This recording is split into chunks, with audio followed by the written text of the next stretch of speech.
Magandang hapon mga kaibigan, or magagabi na rin po maya-maya, latest weather update po tayo. Unang araw po ng July 2024, hapon po ng Lunes. Pero bago tayo magpatuloy, pa-like and subscribe po muna and pa-hit ng notification bell.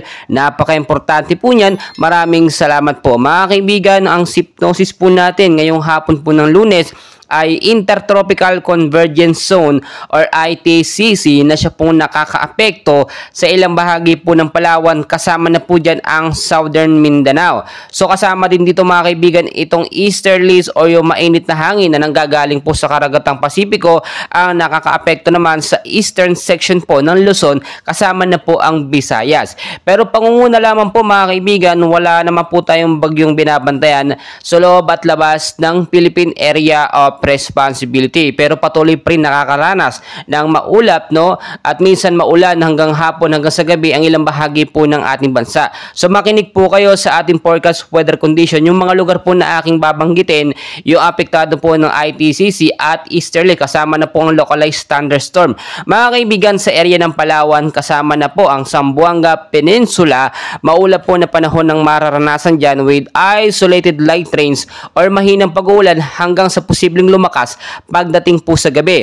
Dahil po yan sa tinatawag pa rin natin na ITCZ or Intertropical Convergence Zone na siyang nakakaapekto sa aking mga lugar po na nabanggit. So mag-ingat po tayo sa posibleng impact nito doon sa mababang lugar po. Kung sakaling magkaroon ng malakas at patuloy na pag-ulan, magkakaroon po ng pagbabaha, no? Kaya ngayon pa lamang, linisin na natin ng mga ester at mga kandal na siya pong main cause ng pagbabaha. Umiwas din po tayo sa mga matataas na lugar doon po sa mga landslide prone area kapag meron pong banta ng malakas at patuloy na pag-uulan, especially sa may gabi, dahil di natin nakikita ang dinadaanan kapag matataas po na lugar. Sa area naman po ng Aurora, Quezon, Bicol Region, kasama ng Eastern Visayas, maulap din po na panahon ng mararanasan dyan, no? At magkakaroon ng mga isolated light rains to heavy rainfall pagdating sa gabi. So patuloy nating i-monitor yan dahil naman po yan dito sa easterlies o yung mainit na hangin galing sa karagatang Pasipiko.